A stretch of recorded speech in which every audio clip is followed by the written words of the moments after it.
நான் இந்து மதத்தை சார்ந்தவன். நான் கிறிஸ்துவ கோயிலுக்கும் இஸ்லாமிய கோயிலுக்கும் சென்றிருக்கிறேன். அவர்கள் கொடுக்கும் இனிப்பகத்தையும் வாங்கி சாப்பிட்டிருக்கிறேன். ஆனால் இஸ்லாமியர்கள் இந்து கோயிலுக்கோ கிறிஸ்துவ கோயிலுக்கோ வருவதில்லை. அவர்கள் கொடுக்கும் இனிப்பகத்தையும் வாங்குவதில்லை. இதை பற்றி உங்க குரான் அல்லது நபிகள் நாயகம் வாழ்க்கை தான் கூறுகிறதா? சட்டம் இருக்கிறதா? நான் இந்து கோயிலுக்கும் போகிறேன், கிறிஸ்தவ கோயிலுக்கும் போகிறேன், முஸ்லீம்களுடைய கோயிலுக்கும் போகிறேன். அங்கே கொடுக்கக்கூடிய அந்த பிரசாதங்கள் எல்லாம் என்ன செய்கிறேன், நான் வாங்கி சாப்பிடுகிறேன். ஆனால் முஸ்லீம்கள் என்ன செய்ய மாட்டேங்கிறாங்க, மற்ற இந்துக்கள் கோயிலுக்கு வரமாட்டேங்கிறாங்க, கிறிஸ்தவத்தினுடைய கோயிலுக்கு அவங்களும் வரமாட்டேங்கிறாங்க. அது ஏன் அப்படின்னு கேட்குறாரு. இதில் அவர் சொன்னதில் அந்த கேள்வியிலே ஒரு தவறு இருக்கிறது.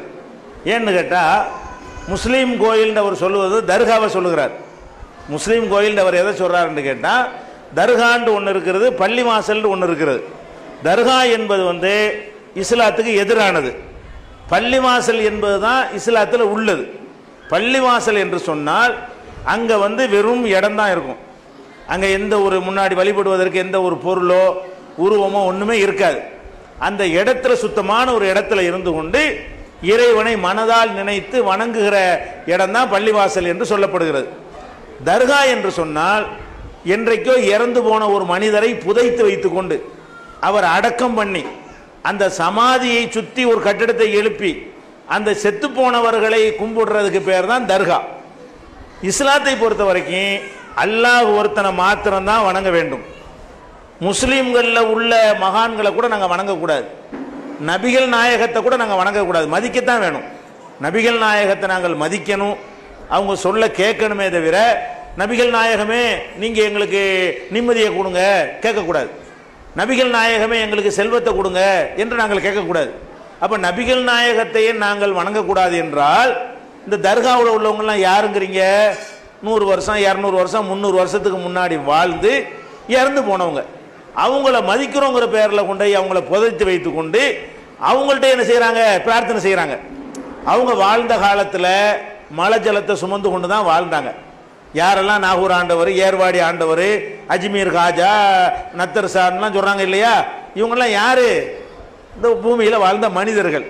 நம்மளை மாதிரியே சாப்பிட்டார்கள், நம்மளை மாதிரியே குடித்தார்கள், நம்மளை மாதிரியே மலை ஜலம் உபாதைகளுக்கு உள்ளானார்கள், நம்மளை மாதிரியே கவலைப்பட்டார்கள், நம்மளை மாதிரியே முதுமை அடைந்தார்கள். அப்போ அவங்கள மாதிரி நம்மளும் செத்து போயிடுவோம், நாளைக்கு செத்து போய் விட்டார்கள். அப்போ எல்லா விதமான ஆசாபாசங்கள் உள்ளவர்களாக மனிதர்களாகத்தான் எல்லா வகையிலையும் இருந்தார்கள். அவங்களுக்கு எந்த தெய்வீக சக்தியும் இருந்ததே கிடையாது, இருக்க முடியாது. எந்த ஒரு மனிதனுக்கும் தெய்வீக சக்தி கிடையாதுன்னு இஸ்லாத்தினுடைய கொள்கை. மனுஷன் தானே தவிர தெய்வீக சக்தி என்று கடவுள் சக்தி என்று சொல்லி யாருக்கு இருப்பதாக நினைத்தாலும் அவர் இஸ்லாத்துக்கு வெளியே போயிடுவார். இஸ்லாத்தில் இருந்துக்கிட்டு நினைக்க முடியாது. இஸ்லாம் அதை தடுக்கிறது. அப்படி பார்க்கும் பொழுது இந்த பிரசாதம் கொடுத்தாங்கன்னு அவர் சொல்றதுலேருந்து என்ன விளங்குதுன்னா, தர்காவை சொல்றாரு. பள்ளி வாசலில் பிரசாதம்லாம் கொடுக்க மாட்டாங்க. பள்ளி வாசலுக்கு போனால் அங்கே போய் இறைவனை வணங்கிட்டு வரணுமே தவிர பள்ளி வாசலுக்குன்ட்டு நீங்கள் காணிக்கையும் கொண்டு போக முடியாது. அங்கே இருந்து உங்களுக்கு பிரசாதமும் தரமாட்டாங்க. வீசினகை வெறுங்கையுமா போய்விட்டு வீசினகை வெறுங்கையுமா தான் வரணுமே தவிர பள்ளி வாசல் தான் எங்கள் வழிபாட்டு தலம். அப்போ அந்த சகோதரர் போனதாக சொல்வது தர்கா. நபிகள் நாயகம் என்ன செஞ்சாங்கன்னா, தர்காக்களை எல்லாம் இடிச்சு தரமட்டமாக்குங்க, மனிதனை கடவுளாக்குவதை நான் ஒத்துக்கொள்ள மாட்டேன்னு சொல்லி அவங்க வாழ்ந்த காலத்தில் இடிச்சு தரமட்டமாக்குனாங்க. சவுதி அரேபியாவுக்கு போனால் ஒரு தர்கா இருக்காது. இவங்களை விட பெரிய மகான்கள் அங்கே தான் வாழ்ந்தாங்க. இப்போ இவங்க யாரையெல்லாம் மகான்னு சொல்லி தர்கா கட்டி வச்சுக்கிறாங்களோ இவங்கெல்லாம் 200-300 வருஷத்துக்கு முந்தினவங்க, அவ்வளவுதான். 400 வருஷத்துக்கு முந்தைய இந்த பூமியில் வாழ்ந்தவங்க. அது கூட உண்மையான கதையா பொய்யான்லாம் தெரியாது. 1ஆம் நம்பர் ஃப்ராடை கூட புதைச்சி வச்சு தர்கா அவுளியான்னு சொல்லியிருப்பாங்க, மகான் நினைச்சிருப்பாங்க. அதை நடிச்சு சொல்ல முடியாது. ஆனால் நபிகள் நாயகத்தில் நேரடி சீடர்களாக இருந்தாங்களே அவங்க எல்லாரும் மகான்கள். அவங்கள யாருக்கா தர்கா இருக்குதா? நீங்கள் சவுதி அரேபியாவுக்கு போன இந்துக்களோ முஸ்லீம்களோ பார்த்தால் அங்கே எங்கே தர்கா பார்த்துருக்கிறீங்களா? இறந்து போனவருக்கு சமாதியில் விழா நடத்துறது, சந்தன கூடு எடுப்பது, அதை கும்பிடுறது, நெத்தியை வச்சு தேய்க்கிறது, இந்த மாதிரியான காரியங்கள்லாம் அங்கே நடக்குமானா நடக்காது. எங்கள் மார்க்கத்தில் விளங்க அறியாமையின் காரணத்தினால முஸ்லிம்களில் சில பேர் இந்த செத்து போனால வணங்கி கொண்டிருக்கிறார்கள். அதனால தர்கா என்பது இஸ்லாத்தில் கிடையாது. எங்கள் பள்ளிவாசலில் பிரசாதம் கொடுக்கறதும் கிடையாது. இஸ்லாம்டா என்ன? லா இலாஹ இல்லல்லாஹ் தான் இஸ்லாம். வணக்கத்திற்கு உரியவன் அல்லாஹ்வை தவிர யாரும் இல்லை, இதுக்கு அர்த்தம். லா இலாஹ இல்லல்லாஹ் என்றுதான் இஸ்லாத்தினுடைய மூல மந்திரம்னு உங்க எல்லாருக்கும் தெரியும், முஸ்லிம் அல்லாத மக்களுக்கும் தெரியும். இந்த லா இலாஹ இல்லல்லாஹ் என்பதற்கு என்ன அர்த்தம்? வணங்கி வழிபடுவதற்கு சொந்தக்காரன் அல்லாஹ்வை தவிர வேறு யாரும் இல்லை. சூரியனை வணங்கக்கூடாது, சந்திரனை வணங்கக்கூடாது, உசுரோட உள்ளவனை வணங்கக்கூடாது, செத்தவனை வணங்கக்கூடாது, உயிரினங்களை வணங்கக்கூடாது, காற்றை வணங்கக்கூடாது, நெருப்பை வணங்கக்கூடாது. இவை அனைத்தையும் எவன் படைத்தானோ அந்த ஒருத்தனை வணங்க வேண்டும். இதுதான் எங்களுக்கு இஸ்லாம். இதை நீங்கள் ஃபஸ்ட்டு வணங்கி கொள்ள வேண்டும். அப்போ நீங்கள் அந்த தர்காவுக்கு போனதைத்தான் நீங்கள் என்ன செய்கிறீங்க? நீங்கள் அந்த முஸ்லீம் கோயிலுக்கு போனதாக நினைத்து சொல்கிறீர்கள். நீங்கள் முஸ்லீம் கோயிலுக்கெல்லாம் போனது கிடையாது. அது இஸ்லாத்துக்கு எதிரான ஒரு சிந்தனை. அது இன்னைக்கு மாற்றி, அன்னைக்கு இருந்த மாதிரி இல்லை, நிறைய மக்கள் இன்னைக்கு மாற்றம் அடைஞ்சிட்டாங்க. இப்போ வருவோம். இப்போ இந்த பள்ளிவாசலுக்கு நீங்கள் வந்தால் நாங்கள் அனுமதிப்போம். ஆனால் பெரும்பாலும் நீங்கள் வரமாட்டேங்கிறீங்க. பள்ளிவாசலுக்கு எப்படி தொழுகிறாங்க நீங்கள் பார்க்கலாம். அதுக்கெல்லாம் எங்கள் மார்க்கத்தில் தடை இல்லை. கோயிலுக்கு நீங்கள் போகிறீங்க, சர்ச்சுக்கு போகிறீங்க, பள்ளிவாசலுக்கும் போகிறீங்க. நாங்கள் ஏன் இதுக்கு வர்றதில்லை என்ற கேள்விக்கு வருவோம். நாங்கள் உங்கள் பள்ளிவாசலுக்கு வர்றோம், நீங்கள் எங்கள் கோயிலுக்கு வாங்க, நீங்கள் எங்கள் சர்ச்சுக்கு வாங்கன்னு சொன்னால் ஒரு முஸ்லீம் எப்படி நடந்து கொள்ள வேண்டும் என்று கேட்டால் நாங்கள் வரக்கூடாது. ஏன்னு கேட்டால் நடிக்கிறதுக்கு இஸ்லாத்தில் இடம் கிடையாது. எந்த ஒரு மனுஷனையும் நம்ம ஏமாற்றக்கூடாது. நம்ம கொள்கை என்ன கொள்கை வச்சிருக்கிறோம்? அல்லாஹ்வை தவிர யாரையும் வணங்கக்கூடாது. ஒருத்தன் தான் கடவுள்னு ஆக்கியாச்சு. அப்போனா என் மனசில் அதை பற்றி என்ன நம்பிக்கை இருக்கும்? அல்லாஹ்வை தவிர யாரையும் வணங்கக்கூடாது என் கொள்கை.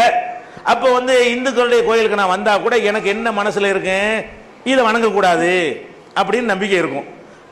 சர்ச்சுக்கு போகிறேன்னு வைங்களேன், அப்போ என்ன வரும்? இதில் நான் வணங்கக்கூடாதுங்க, ஒரு இறைவனை தான் வணங்கணும், இதை நம்ம வணங்குறதுக்கு நம்ம மார்க்கத்தில் இல்லைன்னு தெரியுது. அப்போ மனசில் வணங்கக்கூடாதுன்னு வச்சுக்கிட்டு வெளியில் வணங்குற மாதிரி நடித்தா அது எப்படி சரியாக வரும்? நடிக்கலாமா? ஏமாற்றலாமா? மக்கள் திருப்தி அடைவார்கள் என்பதற்காக வேண்டி அரசியல்வாதிகள் ஏமாற்றுவாங்க. ஒரு சாதாரண மனிதனுக்கு எதுக்கு அந்த வேலை? சராசரியாக ஒரு நல்ல மனுஷனா வாழ நினைக்கிறவனுக்கு எதுக்கு வேண்டி அடுத்தால ஏமாத்தணும்? அப்போ இஸ்லாம் என்ன சொல்லுதுன்னு கேட்டால், உன்னுடைய நம்பிக்கையில் நீ உறுதியானவனா இருக்கணும். இறைவனை ஏமாற்றக்கூடாது, மக்களை ஏமாற்றக்கூடாது. அப்போ அல்லாஹ் ஒருத்தன் தான் அகில உலகத்தையும் படைத்தான், அவன் ஒருத்தனை தான் வணங்கணும் அப்படின்னு சொல்லக்கூடியவர்களுக்கு மற்றதை போய் வணங்குவதற்கு கூடாது என்கிற சங்கடம் இருக்கிறது. இந்துக்களுக்கு ஏன் அந்த சங்கடம் இல்லைன்னு கேட்டால், அவங்க இந்த சிவனை தவிர யாரையும் வணங்கக்கூடாதுன்னு அவங்களுக்கு சட்டம் இல்லை. சட்டம் இருந்து அவங்களும் பள்ளிவாசல் வரமாட்டாங்க. அவங்களுக்கு என்னன்னு கேட்டால், நிறைய சிவனை வணங்கலாம், விஷ்ணுவை வணங்கலாம், கிருஷ்ணரை வணங்கலாம், ராமரை வணங்கலாம், பிள்ளையாரை வணங்கலாம், முருகனை வணங்கலாம்னு சொல்லி அவங்க பிராடா அவங்க வச்சிருக்கிறாங்க. அல்லாஹ் கூட வணங்கலாம். அவங்க நம்பிக்கை பிரகாரம் அவங்க எவ்வளவு வணங்கலான்னு அவங்க மதத்தில் அந்த அனுமதி இருக்கிறது. மதத்தில் அனுமதி இருக்கிற காரணத்தினால்தான் இந்துக்கள் என்ன செய்யறாங்க? எங்க வேணாலும் போய் வணங்குறாங்க. அதே மாதிரி கிறிஸ்தவர்கள்லேயும் அது மாதிரி அவங்களுக்கு இது ஒண்ணுதான் செய்யணுங்கிற மாதிரி ஸ்ட்ரிக்டா அவங்களுக்கு அனுமதி கிடையாது. ரூல் படி நடைமுறையில் அந்த அனுமதி இருக்கிற மாதிரி என்ன செய்யறாங்க?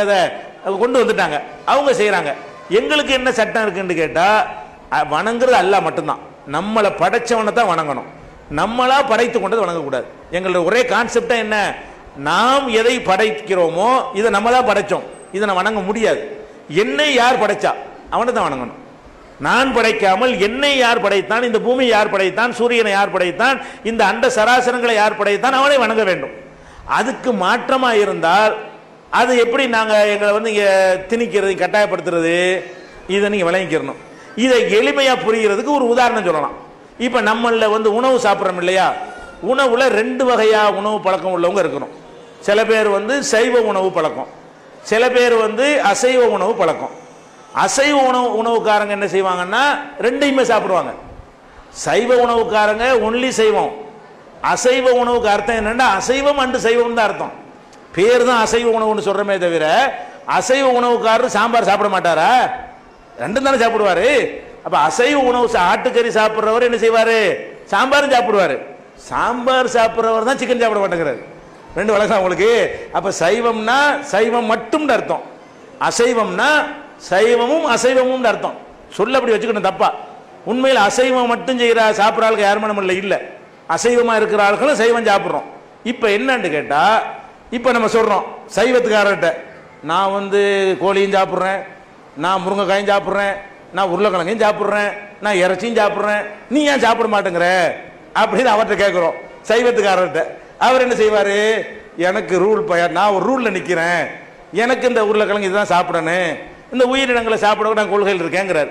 அது மாதிரி எப்படி சைவத்தில் உள்ளவருக்கு வந்து பிராடா இல்லை, அவர் வட்டம் சின்னதாகி விட்டது, அதுல இருந்தா தான் அவருக்கு பேர் சைவம். அதை விட்டு வெளியே வந்து அவர் அசைவம் ஆயிடுவாரு. அவர் சைவம்னு ஒரு கணக்கில் அவர் வச்சுட்டீங்கன்னா அவர் சைவத்துக்கு விட்டு வெளியே வரவே மாட்டார். அசைவத்துக்கார் நம்ம 2 பேரும் என் வீட்டில் விருந்து கொடுக்குறேன், நான் என்ன விருந்து கொடுக்கணும்? உன் வீட்டில் வரும்போது நான் சாப்பிட்டதுனால என் வீட்டில் தர நீ சாப்பிட்டு சொல்ல முடியுமா? நான் வந்து ஒரு ஐயர் வீட்டுக்கு போறேன், எனக்கு விருந்து கொடுக்குறாரு. என்ன விருந்து கொடுப்பாரு? வடை பாயாசம் அந்த மாதிரி அம்சத்தான் எனக்கு விருந்து தருவார். எனக்கு பிரியாணி தரமாட்டார் அவர். அவர் சாப்பிடாத காரணத்தினால அவர் எதை சிறந்த உணவுன்னு நினைக்கிறாரோ அதை வந்து எனக்கு விருந்தா தருவார். நான் சாப்பிட்றேன். அடுத்த நான் எங்கள் வீட்டுக்கு விருந்து வான்னு கூப்பிட்டு நல்லா சிக்கன் 65 அது இதெல்லாம் செஞ்சு வச்சு பிரியாணிலாம் வச்சு சாப்பிடுங்கிறேன். என்னென்ன நீ தந்து நான் சாப்பிட்டேன்ல, நான் தந்து நீ சாப்பிடுனா இது உபசரிப்பா தொந்தரவா? இது எப்படி உபசரிப்பாகும்? நான் எப்படி உபசரிக்கணும்? நீங்கள் வந்து இந்த லிமிட்டில் உள்ள ஆள், நீங்கள் உங்களுக்கு நான் வந்து நீங்கள் விரும்புகிறத தான் தரணும், இதை நீங்கள் சாப்பிட மாட்டீங்க, அதனால நீங்கள் எனக்கு சாம்பார் தர்ற மாதிரி நானும் சாம்பார் தான் வாங்க அப்படின்னு தான் வருவார். இந்த மாதிரி தான் அது சைவம் அசைவங்கிறவங்க பிராடா இருக்கிறாங்க, சைவங்காரங்க சின்னதா குறுகிய எல்லையில் நிற்கிறாங்க. எங்களை பொறுத்த வரைக்கும் இந்த ஒன்றை தாண்டக்கூடாதுன்ற ஒரு லிமிட், அல்லாஹ்வை தவிர யாரையும் வணங்கக்கூடாது அப்படிங்கும் போது அடுத்ததை வணங்குறது எங்களுக்கு குற்றமாகி போய் விடுகிறது. சைவத்தை தவிர எதையும் சாப்பிடக்கூடாதுன்னு சொல்லும்போது சைவம் சாப்பிட்டா அவர் நம்பிக்கைப்படி குற்றம், அது அவர் கொண்டிருக்கிற மத நம்பிக்கை பிரகாரம் அது பாவமாகி போயிடும். அப்ப இவருக்கு பாவம் கிடையாது, இவர் 2 சாப்பிடலாங்கிறாரு. பாவம் இல்லைன்னு நினைக்கிறவர் 2ஐயும் சாப்பிட்டதுனால பாவம் நினைக்கிறவரை 2ஐயும் சாப்பிட சொல்ல முடியுமா? அதே தான் இங்கேயும் எங்களுக்கு அது பாவம்னு நாங்கள் நினைக்கிறோம். எங்க மதத்தில் சொல்லப்பட்டிருக்குது. விமர்சனம் நாங்கள் பண்ணல, அது இல்லைங்க, நாங்கள் அல்லாஹ் மட்டும் தாங்க வணங்கணும். நீங்க வணங்குறீங்கன்னா உங்களுக்கு அனுமதி இருக்குது, நீங்க அல்லாஹ்வையும் வணங்கலாம், நீங்க முருகனையும் வணங்கலாம், உங்களுக்கு பர்மிஷன் இருக்கு உங்க மதத்தில், நீங்க செய்றீங்க. எங்களுக்கு பர்மிஷன் இல்லையே, அவரவர் மதத்தில் பர்மிஷன் உள்ளது அவரவர் செய்யணும்னா அது குழப்பம் வராது. இப்படி புரிஞ்சுக்கணும். சரி.